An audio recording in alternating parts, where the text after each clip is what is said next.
Hello दोस्तों, तो आपका स्वागत है फ्लेक्सिबल लर्निंग क्लासेस में। और हमने स्टार्ट किया हुआ है केमिकल काइनेटिक्स। और केमिकल काइनेटिक्स में हमने फर्स्ट ऑर्डर रिएक्शन पढ़ ली है। फर्स्ट ऑर्डर रिएक्शन के लिए के की वैल्यू निकालना सीख लिया है, टी की वैल्यू निकालना सीख लिया है। ठीक है, टी की वैल्यू क्या आती थी 2.303 बाई के log base 10 A naught by A, जहां पे ए नॉट क्या था, इनिशियल कॉन्सेंट्रेशन ऑफ रिएक्टेंट, और ए क्या था, रिमेनिंग कॉन्सेंट्रेशन ऑफ रिएक्टेंट। ठीक है, इस टी की वैल्यू की हेल्प से, इस टी की हेल्प से और इस इक्वेशन की हेल्प से आज हमारा जो आज का टॉपिक है उसे हम सॉल्व करेंगे। और हमारा आज का टॉपिक है T half for first order reaction. ठीक है, T half for first order reaction.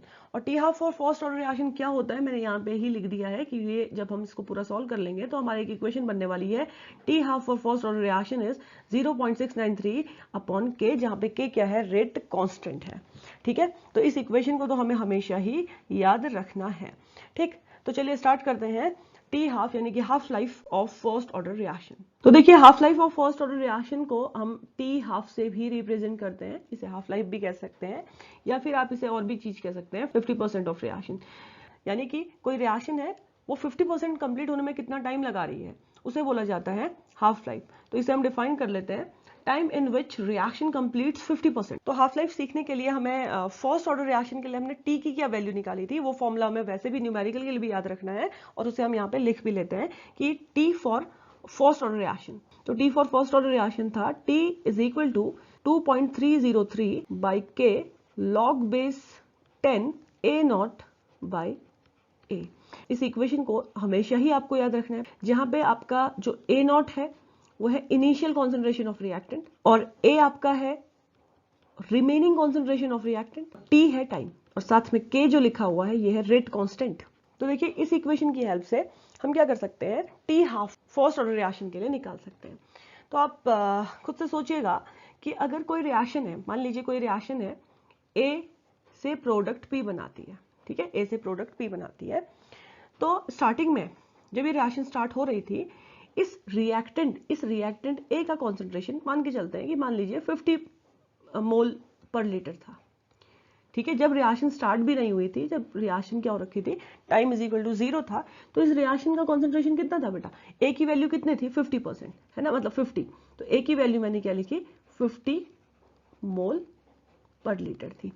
अब हमें क्या निकालना है कि जब ये टी जो है ये हाफ हो जाए, मतलब कि आधी रिएक्शन कंप्लीट हो जाए 50% बाद, आफ्टर 50%, यानी कि जब रिएक्शन 50% कंप्लीट हो गई है, या फिर जब जब टाइम टी हाफ हो गया, जितना भी टाइम लगने वाला है उसका आधा टाइम हो गया है, तो ए का कॉन्सेंट्रेशन, इस ए का कॉन्सेंट्रेशन कितना हो जाएगा, 50/2 ही तो होगा, है ना।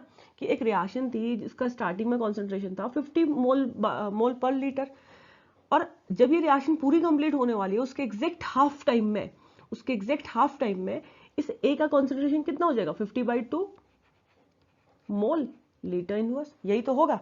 तो अब देखिए, हमारी इस इक्वेशन में, जो हमारी फर्स्ट ऑर्डर की ये वाली इक्वेशन है, इस इक्वेशन में ए क्या है, इनिशियल कॉन्सेंट्रेशन क्या है, इनिशियल कॉन्सेंट्रेशन हमारा है ए नॉट।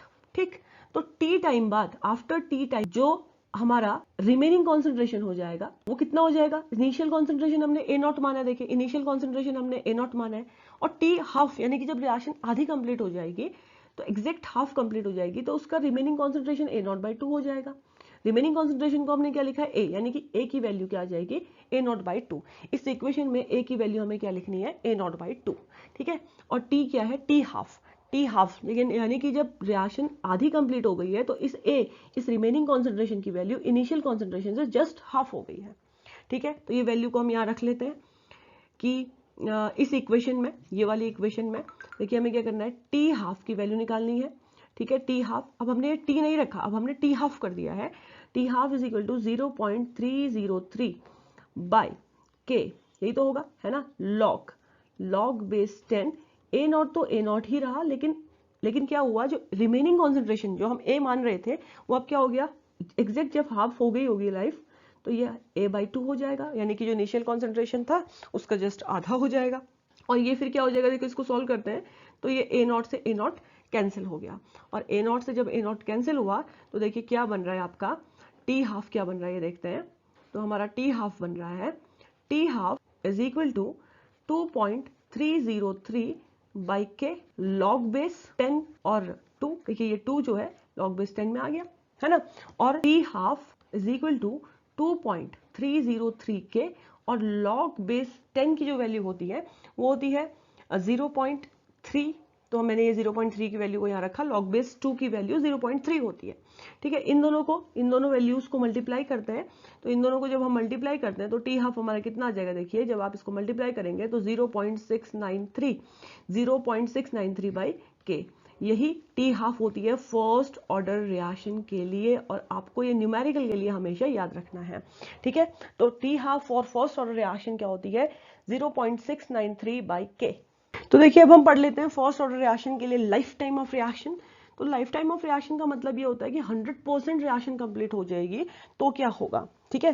तो 100% जब रिएक्शन कंप्लीट होती है फर्स्ट ऑर्डर रिएक्शन के लिए, तो इसके लिए इनफाइनाइट वैल्यू आती है, ये मैंने डायरेक्ट ही लिख दिया आपके लिए। वैसे हाफ लाइफ क्या होगी, देखिए सॉरी, तो वैसे लाइफ टाइम ऑफ रिएक्शन को हम कैसे डिफाइन करेंगे, तो time in which reaction completes 50%, time in which reaction, तो देखिए लाइफ टाइम ऑफ रिएक्शन को हम कैसे डिफाइन करेंगे, time in which reaction completes 100%, मतलब कि जब रिएक्शन पूरी कंप्लीट हो गई है, ठीक है। तो यहाँ पे लिख देते हैं, ठीक है। इस टाइम पे क्या होगा, टी की वैल्यू को हमने क्या लिखना है, टी, ये स्मॉल एल और स्मॉल एफ मैंने लिखा हुआ है, ठीक है। जो हमारी फर्स्ट ऑर्डर रिएक्शन के लिए टी की वैल्यू थी वो क्या थी, 2.303 से इतने बार लिखेंगे कि ये लर्न हो ही जाएगी ना, 2.303 बाई के लॉग बेस 10 ए नॉट यानी कि इनिशियल कॉन्सेंट्रेशन बाई ए यानी कि रिमेनिंग कॉन्सेंट्रेशन।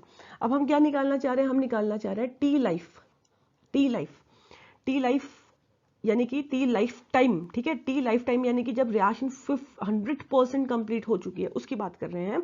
तो देखिए क्या हो जाएगा, 2.303 बाई के, है ना, बाई के log base 10 A not, initial concentration तो ए नॉट था, लेकिन फाइनल कॉन्सेंट्रेशन अब कुछ नहीं रहा जब पूरी की पूरी रिएक्शन कंप्लीट हो गई, मतलब कि अब ए का कॉन्सेंट्रेशन कुछ भी नहीं बचा है ना, ये क्या था, रिमेनिंग, ए को क्या बोलते हैं, remaining concentration of reactant, remaining concentration of reactant. तो जब ये रिएक्शन हम 100% कंप्लीट होने की बात कर रहे हैं तो रिमेनिंग कॉन्सेंट्रेशन क्या बचेगा, 0। जब रिएक्शन पूरी कंप्लीट हो जाएगी तो ये 0 हो जाएगा।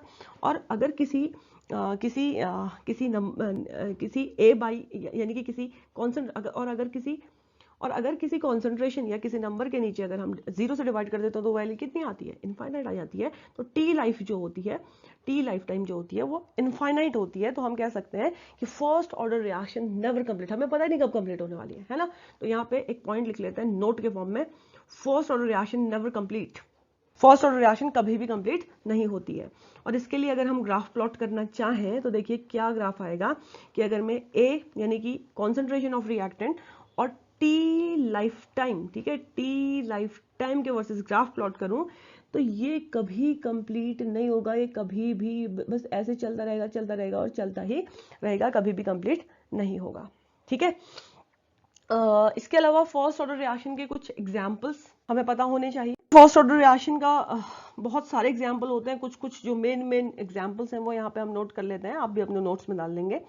सबसे पहला एक एग्जाम्पल है इसका न्यूक्लियर फिजिक्स में, जब रेडियो एक्टिव डीके होता है तो ये फर्स्ट ऑर्डर रिएक्शन का ही एग्जाम्पल होता है। Growth and decay of bacteria, bacteria जो ग्रो करता है और जो बैक्टीरिया का डीके होता है वो भी फर्स्ट ऑर्डर रिएक्शन का ही एग्जाम्पल होता है। तो growth and decay of bacteria.